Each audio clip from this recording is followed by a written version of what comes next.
Welcome to episode 35 of the Self-Care 101 podcast with your host, Puja K. McClymont. Thank you so much for listening today. Before we get into this episode, I want to share with you something that I've been working on for quite a while. For the past year, I've been wanting to offer you a program that is affordable, effective, and available to you all the time because, quite frankly, you never know when you'll need the support. I've created the Confidence Club, which launches this week. It's a club for go-getters who want to up-level their work and personal lives. The focus of the program is to build self-esteem and self-belief so that you can build self-confidence to pursue your goals. It's only £20 a month for founding members. There's a private Facebook group where we will inspire, support and motivate each other. A weekly Facebook Live Q&A with me for bespoke guidance. I'll be sharing tools and resources to help you move towards your goals, and we'll have special guests to further support your self-development journey. Bonuses include a monthly group coaching session for up to 10 people where you can really get to the core of any challenges you're facing, as well as monthly online retreats to help with de-stressing and refocusing. If this sounds right up your street, head over to my website, franklycoaching.com, and make sure you sign up before Sunday to get the £20 a month. Now, on to today's show. In this episode, I'm going to talk about how to identify your opportunities for growth. Specifically, how you can use any self-reflection you've done during lockdown as an opportunity for growth. I'll be exploring how to maintain good mental well-being and growth as we start our phased return to the new normal. How can we thrive? How do we process new anxiety of going back? What can we take with us into this new phase? So to begin with, I want to talk about people falling into two camps because I want this show to be clear that I'm talking to a specific set of people. I won't be able to talk to everybody. So for now, let's look at the two camps. Now, the first camp are those people who are willing to learn from their experiences. The second camp are not. So this episode is for those who are in camp one, those who are willing to learn from their experiences. Now, during lockdown, some of us have taken the time to self-reflect. Now, we could have learned a lot of things about ourselves during this time, our habits, our routine, our thoughts, mindset, wants, likes, dislikes. Essentially, we've had the opportunity to learn about ourselves. Now, if you haven't done any self-reflection so far during lockdown, all is not lost because right now the government is talking about a phased return back to work. Companies are getting their ducks in a row, trying to get us ready. And the new normal essentially looks different for different people. So for us who are willing to self-reflect and learn about ourselves, the opportunity for growth here is to create a new normal. If you know that before all of this drama with the pandemic happened, that you were not happy, you weren't thriving, you weren't feeling good about yourself for whatever reasons, then this is your opportunity for growth. This is your opportunity for change. Now, this doesn't mean massive changes. Unless you've got the space in your life to create massive changes, I'm talking about the tiniest of details, like having a routine in the morning. Now, I know some people have really struggled to get a routine whilst in lockdown because you're at home all the time. And if that's not your normal, it's going to take its toll. It's very difficult to get into the swing of things. Now, we talk about forming a habit takes 21 days. Now, it takes 21 days to form a habit, but in order to form that habit, you have to consistently do the same thing every single day for 21 days for it to stick. Now, further to that, if you want it to really stick, it takes 180 days to change a neural pathway. And essentially, that's the goal, to sustain a new habit for the long term. I know that sounds really quite dramatic and possibly scary to achieve, considering you might not just want to change one thing about your life, you might want to change a number of things. But understanding that there are some smaller things you can do is the key to help you grow during this time. Now, I want to talk about very, very simple things here, and routine is probably the best and most important of those things. Now, I know growing up, I hated routine, and I'm quite a wishy-washy person in terms of routine. My routine is very, very basic in the morning, and the most important part of my routine is to wake up before the rest of the house wakes up. If I do that, I get at least half an hour to an hour just for myself.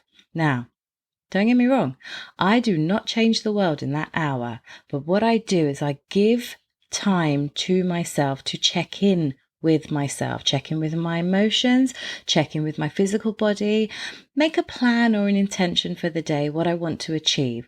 And I use it as a marker from the day before. So I don't look at the last few years. I only ever use the morning to reflect on the day before. By giving this time to myself, I am really able to keep my mental health in check. Some of you may know that I had depression. Now, my depression was super debilitating because I got to the point of suicide. So I was able to get there, and obviously it didn't work. So I'm here today telling this story. But for me, taking myself to that point, I realized that I know that this depression is not just going away. It hasn't gone away. Life is always going to perpetuate it. And I've got to be, I guess, strong and resilient within myself. This is what works for me. This is not what I'm telling you to do. Mental health is a very serious issue. It should be dealt with a counselor. But for me, because I'm able to manage my depression without medication, I have to do the things that work for me. Now, the thing that works for me best is having this hour, half an hour to an hour every single morning just for myself. And no matter which country I am in, no matter what I am doing with my life, I make sure I get that hour in.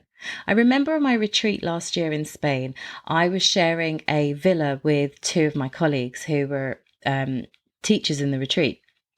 And I would wake up like an hour before they would. And whenever they saw me, they're like, "Why are you up? Is it time to get up?" I'm like, no. I just need this time for myself first. And I let them know beforehand, look, I'm going to get up at 6 o'clock every morning because I need that before I give myself to everybody in the day. Because when I was going through depression, what I learned through my counseling was that I just gave myself without leaving anything for me. That's what I did. That's what caused me to fall. I couldn't understand how to give to myself. I didn't understand what that meant. Now I do. I make it a point, a prominent point in my life to make sure that that happens every single day without fail. So if you can find a way of creating some time for yourself in the morning to do this check-in, I promise you it's going to be so invaluable for your mental well-being for the future. It takes a little while to get into the habit. I get that. But give it that time. It deserves the time. You also need the time to try different ways of doing it. Does it include a coffee? Does it include meditation? Does it include you going for a run? Does it include you going for a walk? Whatever works for you, give it a try. Some of us have still got some time before we go back to work, so it's a good opportunity to try a few different things that are realistic. Now, getting to half an hour or an hour is essentially an ideal. So start small, start with 15 minutes, 10 or 15 minutes, and work your way up from there. Because if you do that, you're less likely to fail. And I say fail in inverted commas, and failure is fine because so long as you learn from failure, you haven't quit. Quitting's not okay. And try something else, okay? Give it a go, because this is something that will be super helpful when you go back to work. Now, if you're somebody who commutes and goes to an office and you've got lots of people, lots of drama, plus all the pandemic stuff, it's going to be a stressful start to your day, no matter which day you start to go back to work. So this is a way of managing your stress levels before that day begins. Something I shared with my group coaching clients this week was only focus on that which you can control. And I've said this quite a lot. I've also said it to a couple of my clients who struggle with anxiety, that you've got to get to being used to only focusing on what you can control. Now, just like you, I am super confused with what the government has said about going back to normal life. And I say that in inverted commas too. I've got a 4-year-old. The nursery asked me the other day, will you be sending your child back to nursery on the 1st of June? And my answer was no. I need to know what you're doing to keep my child safe before I can say yes or no to that. People don't seem to be knowing what to do exactly. My husband's company is doing everything they can to prepare. And to be honest, they've been doing it for quite a while. So they're in a better position. It's less stressful, to be honest. I can see that with him. But every company is going to do different things. Going back to, I don't know, going to the shops or seeing family and friends. How do we be? There's so many questions, so much elusiveness surrounding going back, that it's going to bring up things that are going to exacerbate our mental well-being, understandably. So if you can create some time for yourself in the morning, just to check in with yourself, to check in with the thoughts that are going through your mind. I wake up in the morning with 100 million thoughts, and I have to stop and focus in on what I need for today, what I want to achieve for today, what I can control. Because the things that we can't control, we're giving too much of ourselves to those things, and no one's going to win. You're not going to win, and neither am I. So be careful of that. Now, with regards to your mental well-being, when you're going back to work, I think the first place to start looking is, if you have done some reflection work, or you could do this now after listening to this podcast, where do you need to enhance your boundaries? Where might you need to manage stress better? And how can you cope with your anxiety better? Now, if you've reflected, it's been a tough time being in lockdown. If you live alone, it's even harder. Without question, it's even harder. My house has still been very noisy and full of life since lockdown. So not much has changed except for the activities that we can do. But I know for a lot of people that's not the case. And sometimes you're also lonely living in a home where you just don't want to be. I mean, I could not have imagined being with my parents. That would have been really tough for me. But I spoke to them every day, and I got a sense of well-being from seeing that they were okay, because obviously they're older and I'm concerned about them. But when you're reflecting, I would really consider how your boundaries are. Now, these boundaries are the ones that protect your mental well-being. So it's things like being able to say no to people. Because remember, going back to normal, we are going to want to socialize again. I think that's probably the number one factor on everybody's list, is to socialize, is to see our family, to see our friends, to be with them, to enjoy them. Now, when we're going to do that, we might say yes to a lot of things. Now, a lot of things are going to happen at the same time. You're going to go back to work. You're going to be able to socialize. You're going to be able to put dates in your diary. There's going to be birthday celebrations. There's going to be belated birthday celebrations. There's going to be dinners out with family. There are going to be so many demands on your time. And what you can give, of course, give. But if something comes up and you're feeling a little bit overwhelmed by what your diary's looking like, say no. Now, you don't say no, literally.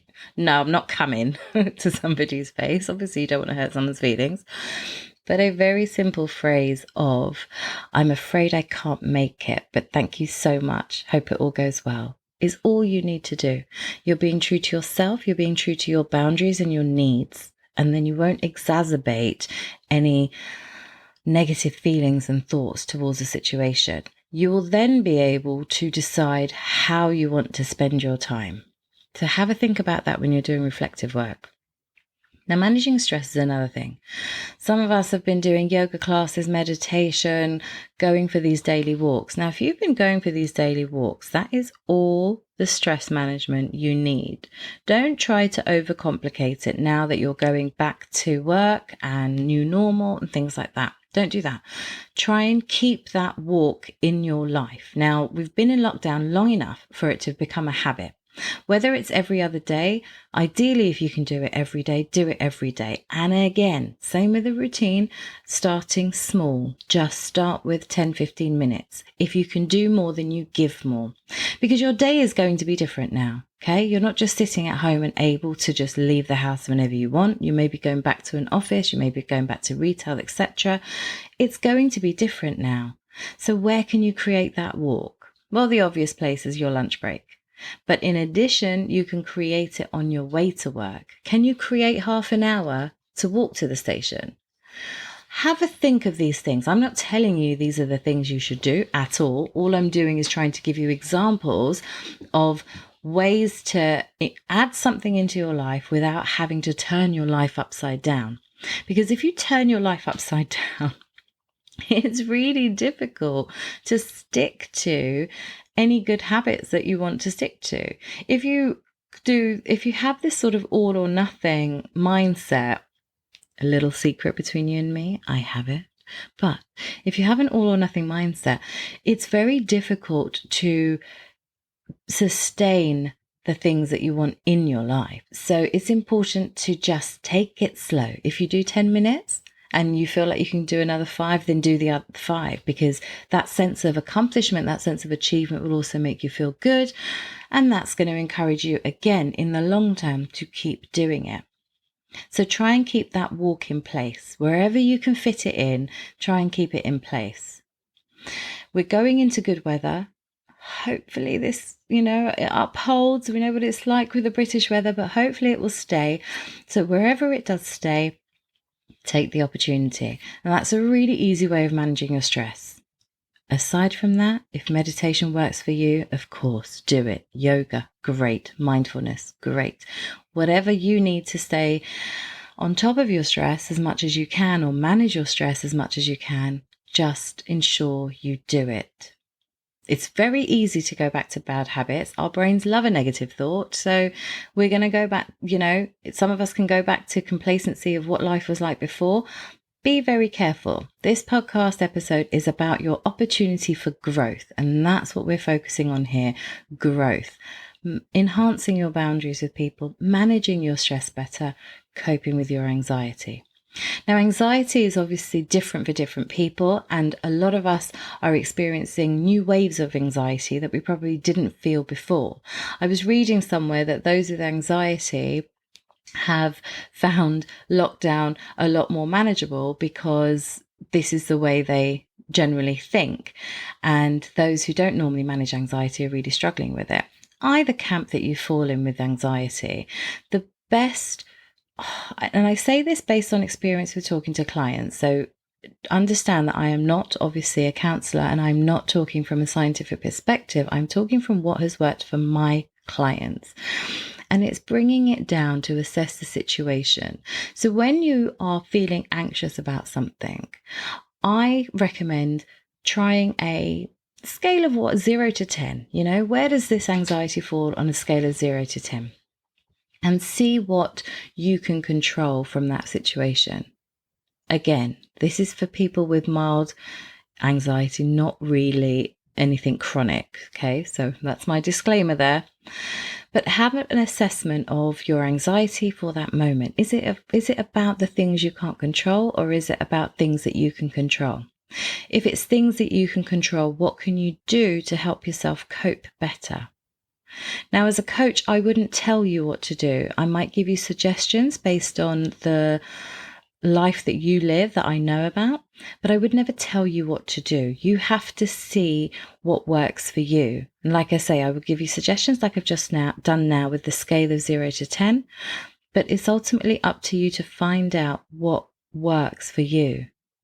And if you aren't coping with your anxiety well, if the changes in our current landscape are making it worse for you, seek the mental health support that you need, because it's going to be invaluable for you in the long term. Let's move on to thriving. Thriving. What can you do going into your new normal so that you can thrive? Now, thriving, again, like anything, means different things to different people. In this context, I'm talking about thriving, where you are living life. You are happy to live life. You are happy to go to work. You are happy to meet up with friends and family, and you are doing things that enhance your well-being. Now, something that I hope a lot of you have managed to experience during this lockdown is a newfound love of hobbies, or discovering that you actually enjoy cooking or weeding or anything that might be normal, mundane tasks at home that you have to do. I hope that some of you have really found some things that bring you joy that you'd never thought would have. It might be old things like reading. I know a lot of us, we read for a long time in our lives, and then things happen and we can't get through a whole book anymore. We get distracted, or, there's a notification or something, and we change the way we consume reading. But maybe reading's come back for you in a big way. Is that something you can take in your new normal? What else can you do? Did you discover colouring in? Did you discover some exercises that you really enjoyed? What about your Zoom calls? Was there a particular Zoom call with a friend or family that you just buzzed from and you want more of that in your life? Remember, when we're going back to work, although the tiredness is going to set in, especially if you're commuting, there is still an opportunity to continue some of the things that we've done in lockdown that have brought us joy. And maybe you're the person to remind everybody that that particular call was so amazing. Let's do that again. Why not? We've all got busy lives. Our lives are going to get busier again. But if you can take that time to just be with the people that you enjoy, having laughs and jokes and reminiscences, whatever it is, why not give it a go? What have you got to lose? Now, a lot of us are going to experience the anxiety of going back, and that is completely okay. I'm super anxious about my son's school. I already work from home, so for me, life is going to be different, but not massively. But sending my son back to nursery does concern me. And it concerns me because I have no idea what the nursery is going to do. All they've said is, are you sending him back? That's not helpful to me. So I can be dramatic and say, no, I'm not sending him back. Or I can wait to see what they decide to do. Now, we're going into a new change. It is something new. What are we going to expect? The fear of the pandemic is still going to be there. What you can't control. All of that is going to make us feel quite stressed out, And I really want to stress, for anybody who is feeling that, being anxious about going back to work and a new normal, it's okay to feel that way, but just please, wherever you can, focus on what you can control. So if that means that you want to wear a face mask and gloves, that's something you can control to protect yourself and others, so do it. If that means doing that for your children, do it. If that means making your life change so you have to work from home more so, then have that conversation with your employer. The worst they can say is no. In all these situations, the worst they can say is no. But remember, your employers are also feeling those fears too. Everybody is. Everybody. That hashtag, we're in this together, we literally are in this together. So see what you can control, do what you can do to have control, and what you can't control, wait to find out how it can change. So what can you take with you into this new phase? What have you liked about yourself, about the things that you've done at home? What do you think you can take with you into this new phase? Whatever you can, put it down on a piece of paper. I'm a big fan of a nice fresh notebook. If you've got a nice notebook, then yes, write it all down. Write down all the things that you have enjoyed. But equally, write down the things that you haven't enjoyed, because there's some importance in that, in the things that you haven't enjoyed that might be about socializing, spending more time with people. That might require you to put more effort in to see other people than you have done before. Whatever it is, write down what you've liked, what you've not liked, and how you can improve on all those areas of your life, because this is an opportunity for growth. We talk about the 1%, right? We talk about the 1% who've got the billions of pounds. But really, that 1% is always looking for an opportunity for growth. So you don't have to be a millionaire or work towards being a millionaire. But if you can get yourself into that mindset that this right now has been an opportunity for growth, if you can see it. If you can see it. It's still going to take work, it's still going to take adjustment as we go into a new normal, but it's there for the taking if you want it. I've seen a lot of posts on social media of late talking about this opportunity for growth, and some of them I think are fantastic, some I think are a little bit too preachy, but really just find out what works for you and keep it simple. The simpler it is, the more likely you're going to stick to it, and it's going to be less overwhelming.